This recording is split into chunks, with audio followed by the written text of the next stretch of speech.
क्या उद्धव ठाकरे अपनी ही जिद के जाल में फंस गए?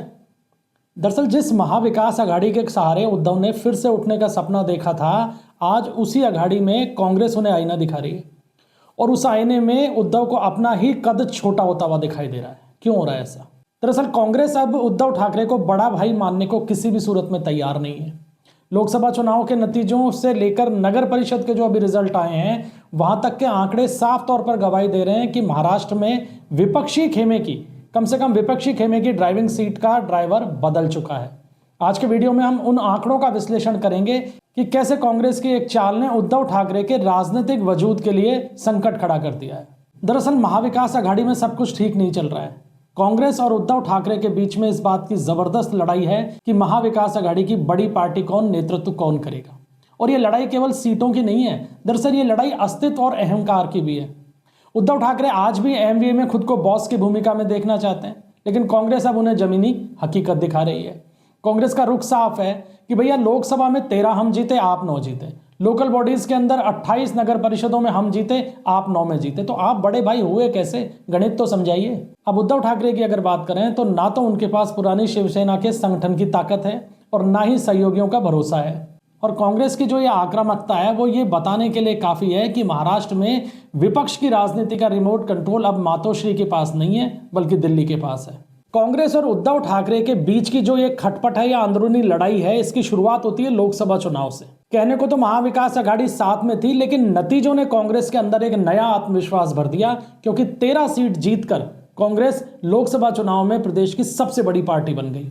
शिवसेना यूबीटी जो थी, यानी उद्धव ठाकरे की जो पार्टी थी, तमाम दावों के बावजूद केवल 9 सीटें उसके हिस्से में आई। और इसमें भी सबसे बड़ी हैरानी इस बात को लेकर है कि कांग्रेस 1999 के बाद से इतने आक्रामक तेवरों से पहली बार महाराष्ट्र में नजर आई है। हालांकि इस दौरान उसकी सत्ता भी रही है, लेकिन तेवर इतने तीखे नहीं रहे जितने अब दिखाई दिए। और कांग्रेस ने साफ कर दिया कि विपक्ष की जो राजनीति है उसमें जनता का झुकाव अब उद्धव ठाकरे की सहानुभूति कार्ड पे नहीं है, बल्कि कांग्रेस के हाथ की तरफ है। इसके बाद जब विधानसभा चुनाव आए तो फिर एक बार शिवसेना में और कांग्रेस में खटपट हुई सीटों को लेकर, लेकिन कांग्रेस ने अंततः 101 सीटों पर चुनाव लड़ा और लगभग 12.5% वोट शेयर हासिल किया। उद्धव ने 95 सीटों पर चुनाव लड़ा और वोट शेयर उनका 10% से कम रहा। हालांकि उद्धव ज्यादा सीटें जीतने में कामयाब रहे और यहीं से ये खटपट फिर तेज हो गई। उद्धव ठाकरे और उनकी पार्टी ने साफ तौर पर कांग्रेस पर तंज कस दिया कि ज्यादा सीटें लड़कर कम सीट जीत रहे हो, यानी वो ये दिखाना चाह रहे थे कि कांग्रेस के पास ज्यादा सामान अब बचा नहीं है। लेकिन वोट शेयर जो आया उसने कांग्रेस को एक बार फिर शिवसेना यूबीटी के ऊपर बढ़त दिला दी और कांग्रेस ने साफ तौर पे कहा कि ज्यादा वोट हमारे पास में है, लिहाजा बड़े भाई की भूमिका में भी हम रहेंगे। और ये जो पूरी की पूरी फिल्म इन दोनों पार्टियों के बीच चल रही थी, इसका क्लाइमैक्स आया नगर परिषद के जो हालिया चुनाव हुए हैं उसमें। उद्धव की जीत का नतीजा एक बार फिर एमवीए ने देखा और एमवीए केवल 44 सीटों पर निपट गया 288 में से, जिसमें भी कांग्रेस ने अकेले 28 नगर परिषदों में जीत हासिल की और उद्धव की सेना केवल 9 पर सिमट गई। और ये आंकड़े साफ तौर पर ये दिखा रहे हैं कि जनता जमीनी स्तर पर अब उद्धव ठाकरे को मुख्य विपक्षी दल नहीं मान रही है, बल्कि कांग्रेस को इस भूमिका में देख रही है। और कांग्रेस ने भी ये बताने में कोई कसर नहीं छोड़ी है कि भैया संगठन की ताकत तो कांग्रेस के पास में ही है और उद्धव सिर्फ सहानुभूति कार्ड के भरोसे बैठे हुए हैं। और कांग्रेस ने एक तरीके से ये बताने में भी कसर नहीं छोड़ी है कि ये जो नगर परिषदों के चुनाव हुए थे, ये ब्रांड ठाकरे के पतन का सेमीफाइनल था। कुल मिलाकर कांग्रेस इस भूमिका में लगातार लगी रही कि उद्धव ठाकरे की जो एक बॉस की राजनीति है उससे बाहर निकला जा सके, और नगर परिषद चुनाव तक उस माहौल से निकलने में कांग्रेस काफी हद तक कामयाब भी रही है। लेकिन कांग्रेस ने अपना आखिरी दाव अब चला है, जो 29 महानगर पालिकाओं के चुनाव होने जा रहे हैं बीएमसी समेत, जहां 15 जनवरी को वोट डलेगा।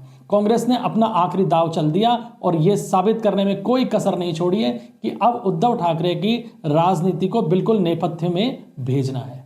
बीएमसी जो दशकों तक मातोश्री का पावर सेंटर रहा है, वहां कांग्रेस ने अकेले लड़ने का ऐलान कर उद्धव ठाकरे की नींद उड़ा दी।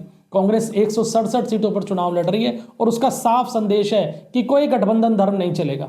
उद्धव ठाकरे को पहले लग रहा था कि कांग्रेस के साथ मिलकर वो मराठी प्लस मुस्लिम का कॉम्बिनेशन बनाएंगे और सत्ता हासिल कर लेंगे बीएमसी का, लेकिन कांग्रेस के अलग होते ये कॉम्बिनेशन तो टूट गया। अब जानकारों का यह कहना है कि कांग्रेस भले ही बीएमसी की सत्ता में ना आए, लेकिन वो उद्धव के वोट काटकर बीएमसी में उद्धव राज का अंत जरूर कर देगी। और इसी डर के कारण उद्धव ठाकरे को मराठी अस्मिता का अपना दाव चलना पड़ा और राज ठाकरे के साथ, जिनके साथ लंबे समय से उनकी अदावत चल रही थी अपने चचेरे भाई के साथ, उनके साथ एक बार फिर गठबंधन में उनको सामने आना पड़ा। अब बीएमसी चुनाव में जो कांग्रेस ने ये खेल किया है वो इसका कारण क्या है? उसका कारण है मुस्लिम मतदाता। दरअसल महाराष्ट्र की राजनीति में मुस्लिम वोट बैंक बेहद इंपॉर्टेंट हो गया है। लोकसभा चुनाव 2024 में उद्धव ठाकरे को जो 9 सीटें मिली उसमें मुस्लिम वोट बैंक का बड़ा हाथ था कि मुस्लिम और दलित मतदाता बड़ी संख्या में उद्धव ठाकरे के साथ में इस आधार पर गए कि वो बीजेपी के खिलाफ थे और कांग्रेस के साथ थे। 2024 में उद्धव को जो 9 सीटें मिली वो इसी आधार पे मिली। और कांग्रेस को ये पता है कि मुस्लिम वोटर्स उद्धव ठाकरे का वोट बैंक नहीं है, वो उद्धव के साथ इसलिए गया क्योंकि एमवीए में कांग्रेस के साथ उद्धव ठाकरे थे। और अब कांग्रेस ने उसी की कीमत वसूलनी शुरू कर दी है और कांग्रेस ने अकेले चुनाव लड़ने का दाव चला बीएमसी के अंदर ताकि मुस्लिम वोटर्स को वापस अपने पाले में लाया जा सके। और नुकसान इससे उद्धव ठाकरे का इसलिए होना है कि कांग्रेस के अलग होते ही अब स्थिति ऐसी हो गई है कि उद्धव के पास ना हिंदुत्व बचेगा और ना ही अल्पसंख्यकों का साथ। तो कांग्रेस और उद्धव ठाकरे के बीच एमवीए का नेतृत्व हासिल करने की जो ये अंदरूनी लड़ाई चल रही है वो अब अपने अंतिम पायदान के ऊपर आ गई है। उद्धव ठाकरे के लिए स्थिति बहुत चुनौतीपूर्ण है। एक तरफ तो एकनाथ शिंदे उनकी पार्टी का आधार छीन चुके हैं, दूसरी तरफ सहयोगी कांग्रेस जो है अब उनकी शर्तों पर चलने को तैयार नहीं है।